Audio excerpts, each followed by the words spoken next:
Okay, so welcome to the deep dive. Today, we're going to be exploring just a ton of really interesting ideas about transforming our homes and how we live in them. Uh-huh. I mean, we've got a great mix of source material this time, some really in-depth YouTube videos about these comprehensive home renovations, Yeah. an article just packed with these inspiring concepts for just about every room in the house, Yeah. and even a super insightful personal story about embracing tiny house living. Really interesting stuff. Yeah. So, our goal today, as always, is to kind of break down all this material and pull out the most useful and inspiring bits for you. I think what's so cool about this set of sources is well how they show all these different approaches, like everything from detailed structural work to these broader design trends to like a complete lifestyle shift. Right. And it all kind of makes you think differently about our own living spaces. Absolutely. Hmm. So, why don't we jump right in and look at what we've got? Okay, first up, we have two YouTube transcripts from um, the Fixer channel. I think you've seen these. Yeah, definitely. Yeah, so the main one is all about this major renovation project where he uh, actually turns this two-bedroom house, which was built way back in 1946, Wow. into a three-bedroom. Cool. Yeah, and this is not just like a simple makeover. This involves some serious structural work. Oh yeah. Like he puts in a whole new load-bearing wall, Oh. essentially critical support for the house. Oh, I see. And then he fixes some sagging floor joists. It's pretty intense. Yeah. And then on top of all that, of course, there are all the visual updates, the drywall, the painting, the flooring, all the trim work. Makes sense. And then some practical improvements as well, like, uh, making the closets bigger Yeah. and even relocating the attic access. Oh, wow. Yeah, it's pretty wild. So like a total transformation. Yeah, and there's actually a second shorter video from the fixer, too. Mhm. That kind of takes a broader look at some other renovations he's done. Yeah. Like room-specific stuff, kitchens, bedrooms, bathrooms. So like a little bit of a mix of everything. Exactly. So there might be some overlap in the info we get from those two videos. Okay, cool. That's fine. We can handle that. Yeah. But those videos, I mean, just in general, Uh-huh. those are such a valuable resource for anyone who is even thinking about taking on a big renovation, Yeah. you know? I mean, I was especially impressed by how much detail he went into about like the structural elements, Right. because that's so important to get right, but it's often like hidden. You don't see it. Yeah, exactly. You don't see it, but it's absolutely crucial for making sure your house is safe and stable for the long haul. So true. So that was a really great takeaway from those videos. Yeah, I think Mhm. one thing that really stuck out to me was when he was talking about uh, turning that unused living room extension into a third bedroom, which I thought was a really cool idea, Yeah. making use of that space. Yeah. And he mentioned his main reasons for doing it were to, increase the value of the Well, of house course. and make that space more functional, like actually usable. Right. But as soon as he started, you know, things got complicated. I bet. He had to build this new load-bearing wall in the basement, Oh, wow. and he had to position it right over the main support beam. Okay. But what was really interesting was that while he was doing that, he actually found that the original load-bearing wall in the hallway was actually causing some of the floor joists above to sag. Oh, no. So in a way, building that new wall actually helped him fix a problem that was already there. Wow, so it was like a hidden issue that he uncovered. Exactly. That's actually a really good reminder for anyone who's working on an older house. Mhm. Renovations can often bring to light these structural problems that you didn't even know existed. Yeah. And the fact that the original bearing wall was causing those issues just shows how important it is to get a really thorough assessment of your home's structure before you start making any big changes. Right, especially with an older home. Yeah, for sure. And it wasn't just about, putting up a new wall. Right. He also had to go up into the attic to check that the ceiling joists, the horizontal beams that support the ceiling, Yeah. to make sure they weren't cut where the new wall would go. Oh, that's smart. Yeah. And luckily, they were fine in that spot. But he realized that they were actually too small for the distance they spanned Yeah. and needed extra support in the middle anyway. Oh, wow. So, just another thing he had to deal with. It's always something, right? Yeah. And then there were all the typical things you have to think about when you're working with an older house. Like he had to get asbestos testing done. Right, of course. And thankfully, most of what he was tearing out was okay. But he did find asbestos in the old vinyl flooring. Which, I mean, isn't unusual in houses from that era. Not at all. It's actually Yeah. pretty common. Yeah. He also ended up removing this old cast iron vent chase Yeah. that wasn't even being used anymore. Just taking up space. Yeah, basically. It's amazing what you find in those old houses, you know? Yeah, and it's funny because it's all these, these little things that can really add up. Uh-huh. Like, remember that archway between the kitchen and hallway? Oh, yeah. He decided to just take that whole thing out, which I thought was interesting. Yeah, why did he do that? Well, he said he wanted to create this continuous ceiling line, Okay. so it would not only look cleaner, but it would also give him a smooth run for the crown molding. I Plus, see. he gained a few extra inches of headroom. That's always a bonus. And speaking of space, he also took out this existing closet and made it bigger. Oh, nice. Yeah, so it ended up being a double closet that served both a new bedroom and as a linen closet for the hallway. That's a good use of space. Yeah, very efficient. You know, that whole archway situation is a good example of how, like, personal taste can really drive a renovation. You know, like what one person thinks is charming, another person might want to just get rid of and have a more like seamless and modern look. Right, exactly. And I think redoing closets is almost always a good idea in renovation. Yeah. You know, because you can never have enough storage space, especially when you're adding a whole new room. Absolutely. So that was a smart move on his part. And it was just interesting to see how he had to constantly balance what looked good with what actually worked best. Uh-huh. Like, there was this bulkhead for the basement stairs that stuck out into the hallway, Okay. and he realized that the headroom going down to the basement was really tight. Ah, that's annoying. Yeah, it was. So he actually decided to make the bulkhead bigger to give himself more headroom. So he sacrificed some closet space for better functionality. Exactly. He prioritized making the stairs safer and more usable. That makes sense. Yeah. And he even mentioned that months later, that was one of his favorite changes he made. That's so interesting. You know, it's a good lesson that sometimes prioritizing the practical stuff over just like pure aesthetics actually leads to the most satisfying results in the long run. Yeah, for sure. Because it's like those little things that you use every day that make a big difference in your quality of life. Absolutely. So that was a good one. And it was really cool to see how he just kept layering improvements. Like he installed wiring for these new recessed lights in the hallway. Wow. He added insulation to the exterior walls for better energy efficiency and, just comfort. Right. Put in sound and fire-rated insulation in the interior walls. Oh, wow. Yeah, which is, it's a quieter home. It's a safer home. Huge upgrade. Yeah, for sure. Then he put in a vapor barrier to help prevent moisture problems. Smart. And even strengthen the attic ceiling joists so the attic could be used for storage.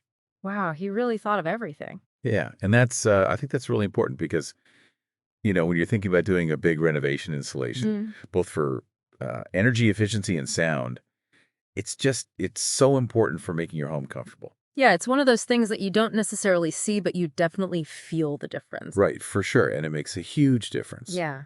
But then the order he did things in was interesting too. Mm-hmm. Like, he got the hallway and kitchen partially done before really focusing on the new bedroom. Interesting. And he even put the bedroom door in really early on to help contain the dust. Nor move. And then came all the material choices and installations. Right. So, there's drywall. He was using different types of joint compound for different stages. Wow. Painting with primer, Mm-hmm. then specific colors for the ceilings and the walls. So much detail. Oh, yeah.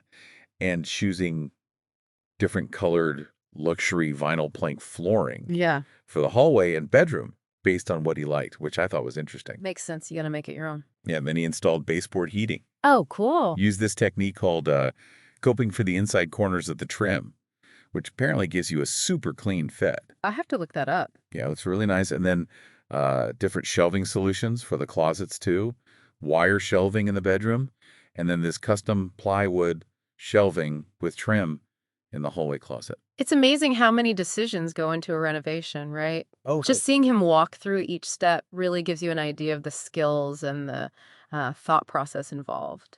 yeah, totally. And it's cool to see how he incorporated his own preferences, like with the flooring.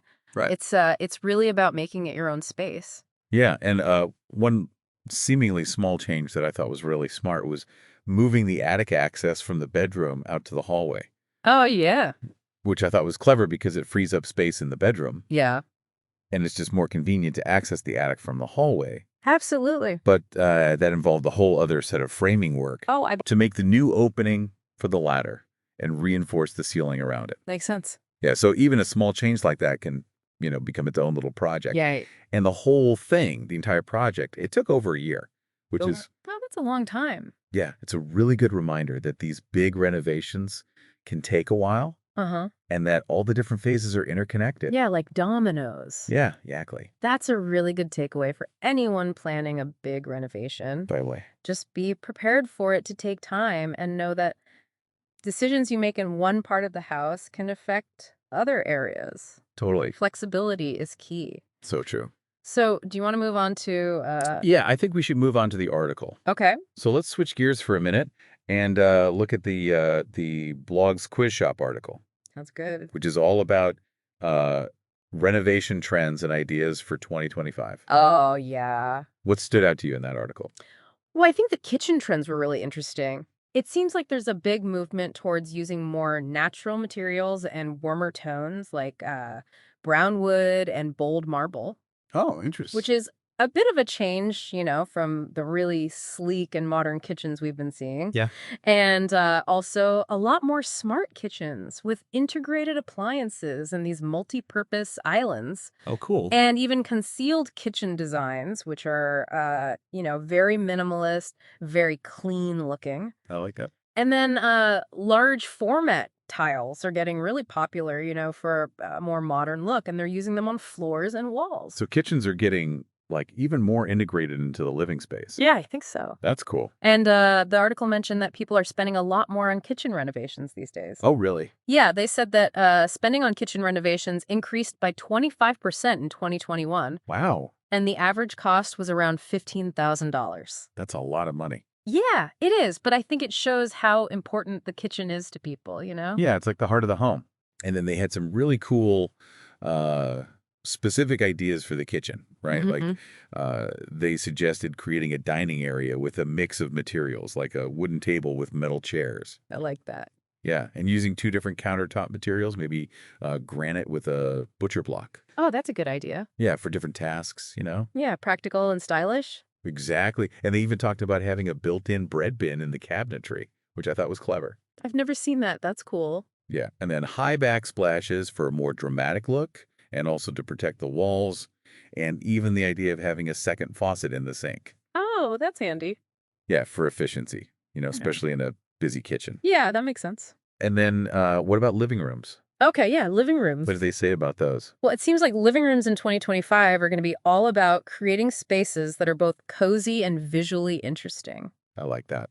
Yeah, they talked a lot about layered lighting, combining ambient, task, and accent lighting to create different moods and, highlight different features. Yeah. And then curved furniture is making a comeback. Really? Yeah, rounded sofas, coffee tables, even arches in the architecture. Oh, that's cool. So it's a much softer and more organic feel than we've been seeing. Okay. And then natural materials are popular too. Rattan, darker woods. Okay. And then eclectic designs that blend vintage and modern pieces. I like that. Yeah, it's all about making it personal, Right. And apparently green is going to be the big color for living room walls. Oh, interesting. Yeah. I like green.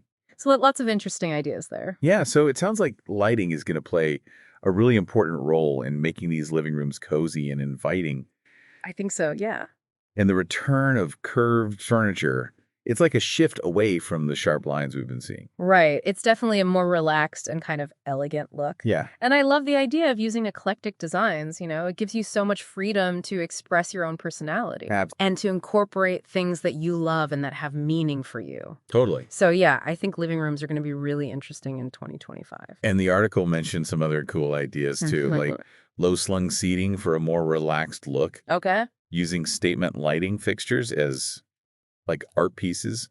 Oh, wow. Yeah, and a resurgence of dark wood furniture, which I actually really like. Yeah, it's classic. Yeah, and incorporating playful retro patterns for a bit of fun. I can see that. And they even mentioned that formal living rooms might be making a comeback. Oh, really? Yeah, like separate spaces specifically for entertaining guests. That's interesting. Yeah, Maybe it's a reaction to, everyone having these open plan living spaces. maybe. Like people want to have a dedicated space for special occasions. Right, exactly. And those retro patterns sound like a fun way to add some personality to a room. Yeah, totally. It's all about creating a space that reflects who you are. Absolutely. So what about bedrooms? What did the article say about bedrooms? Okay, so bedrooms in 2025, it sounds like the focus is on creating this kind of sanctuary feel. Oh, nice. Yeah, so they mentioned textured walls, like with plastered or rake finishes, which adds this tactile interest. Oh, cool. Yeah, and canopy beds are back. I've always loved canopy beds. Yeah, they're very romantic. Yeah. And then incorporating handmade and vintage accents for warmth and, that personal touch. Yeah, that makes sense. And using modern lighting fixtures like wall sconces and pendant lights. I love sconces. Yeah, they're really nice. And then uh, opting for more open furniture layouts Right. to make the room feel bigger and airier, and cordless lamps for more flexibility. Oh, that's smart. Yeah, and then using high quality materials like wood or marble as focal points. So bedrooms are becoming more like sophisticated and calming. Yeah, that's the vibe I got. I like it. Yeah, it's a nice change of pace. And those textured walls, they sound like a great way to add visual interest without having to use bold colors or patterns. Right. It's more subtle. Yeah, exactly. Yeah. And cordless lamps are such a good idea for bedside tables. They're so much more convenient. Absolutely. And I love the idea of mixing in those handmade and vintage pieces. Yeah. It makes the room feel so much more personal and unique. Yeah, totally. So, last but not least, let's talk about bathrooms. Okay, bathrooms. The blog's quiz shop article had some really cool ideas for bathrooms. Okay, what did they say? Well, they're still all about spa-like features. Makes sense. Yeah, things like rainfall showers and soaking tubs. Oh, yeah. But there's also a big emphasis on sustainable materials, which is great to see. Yeah, that's definitely a growing trend. Yeah, and then open concept showers are popular, and using bold tiles and patterns, Okay. and incorporating soft curves and organic shapes. Interesting. Yeah. Yeah. So it's all about creating a space that feels both luxurious and relaxing. Right. And they also mentioned the benefits of having separate vanities, for more personal space. Yeah, that's nice. And using tucked away medicine cabinets to keep things tidy. So lots of great ideas there. Yeah, and then we had those pro tips from Lisa Holt Design as well, right? Oh, yeah, those are fantastic. Yeah, so her first big piece of advice was about establishing a focal point in the bathroom, Okay. to prevent it from feeling too cluttered. Right. It's such a small space. Yeah, and she said that having a clear focal point helps to create a sense of visual order. Yeah, I can see that. And then her second tip was to really maximize wall space, think Oh. vertically. That's always a good idea in a small room. Yeah, she suggested things like built-in shelves between the wall studs. Perfect. Yeah, or recessed niches. I love niches. They're really handy. And she even recommended wall-mounted fixtures. Oh, yeah, like the sink and the toilet. Yeah, which can make the floor space feel bigger. Right, and you can put storage underneath. Exactly, very smart. So you're basically making the most of every inch of space you have, Absolutely. which is essential in a bathroom. And then another common mistake she sees is bathrooms that are too dark. Oh, yeah. So she really stressed the importance of using light colors and having enough lighting. Good lighting is so important in bathroom. Yeah, for both practical reasons and for creating a pleasant atmosphere. Absolutely. And she even gave this tip about using darker flooring with lighter walls Oh, interesting. to create a sense of balance and make the room feel more spacious. Yeah, I like that. And then she had a bunch of other great tips too, like continuing the same floor tile up onto the walls, but in a lighter shade Okay. to create a seamless look. Makes sense. And using a large mirror, maybe even a full wall mirror, Yeah. to reflect light and make the room feel bigger. Classic trick. Yeah, it works really well. And then this kind of counterintuitive idea of using large format tiles in a small bathroom. Oh, yeah. Because you have fewer grout lines, so it actually makes the room feel less busy. That's interesting. I wouldn't have thought of that. Yeah, it's clever. And then her last tip was to paint everything in the bathroom the same color. Oh, really? Yeah, the trim, any details, even pipes, all in the same color. Wow. She said that lighter colors are usually best for this, but the key is to keep it monochromatic Okay, to create a really unified and spacious feel. that's a good idea. Yeah, it's a bit unexpected, but it can really work well. So we've talked a lot about traditional home renovations and these contemporary design trends, Uh-huh. but now I think we should switch gears completely and talk about tiny house living. Okay, yeah, let's do that. So the video from Exploring Alternatives, what were your initial thoughts on that? Well, I thought it was really interesting how her main motivation for choosing tiny house living was affordability because the real estate market is so crazy right now. It is. And I think a lot of people can relate to that. Totally. And I also thought it was refreshing how honest she was about not having any construction experience Right. and how she decided to hire professionals to build her house, Right. which is, not always the image we have of tiny house living. Yeah, for sure. So it was nice to see that realistic perspective. And the financial challenges she faced were really eye-opening. Oh, yeah. Like, she wasn't able to get a traditional mortgage for her tiny house. Really? Yeah, so she had to rely on a line of credit, Wow. which she estimated would take her 8 years to pay off. That's a long time. It is, and she really stressed how important it is to have a lot of savings before you even start. Right. And she mentioned some alternative financing options like chattel loans or financing through the builder. Okay. But it's definitely something to think about, the financing part of it. Yeah, for sure. And then the whole parking situation was really surprising. The parking. Yeah, she had so much trouble finding a place to park her tiny house, Really? even before it was built. Wow. And she ended up having to put it in a campground or trailer park. So it's not as simple as just building a tiny house. No, not at all. You have to think about where it's going to go. Yeah, and she actually said that her advice is to secure a parking spot before you even find a builder. That's good advice Yeah, definitely. because it sounds like it can be a real challenge. Yeah, and then she gave the dimensions of her tiny house. Okay. It was 24 feet long by 10 feet wide with an 11-foot high ceiling. That's pretty small. Yeah, it is. But I guess it's all about prioritizing what's important to you. Right. And she talked about her design priorities. Right. So at the top of her list was reliable internet access and a good workspace. Yeah, which makes sense these days. Absolutely, especially if you work from home. And then she wanted a decent-sized kitchen with a full-size stove, Oh, but she decided to skip the dishwasher and microwave.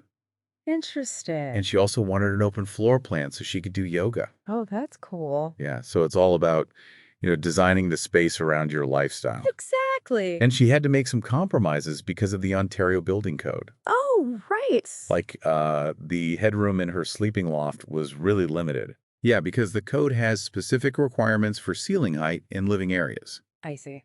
So it's a good example of how those regulations can be a bit tricky when you're building a tiny house. Yeah, they're not really designed for that kind of living. Right. And her location was important to her, too. Okay. She wanted to be closer to her partner and in a community she was familiar with. Right. But she also had to think about access to things like hospitals and pharmacies. Because of her diabetes. Exactly. And she decided to stay connected to the power grid for reliability. Which makes sense. Yeah, and then there were all these unexpected costs. Oh, of course. Things like buying gravel and patio stones for the outdoor area, Okay.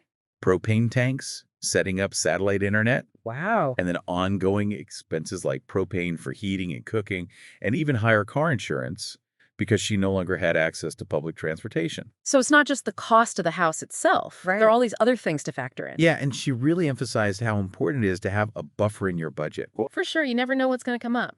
And her daily life changed a lot, too. Oh, I got She went from taking public transit to needing a car. big change. Yeah, but she also talked about the positive things like the peace and quiet Okay. and feeling more connected to nature. And she started gardening. Oh, nice. Yeah, so it was like a trade-off. Yeah, I can see that. And she was really upfront about the total cost of her tiny house. How much was it? It was $106,000 Canadian. Wow. That's not as cheap as people might think. No, it's not.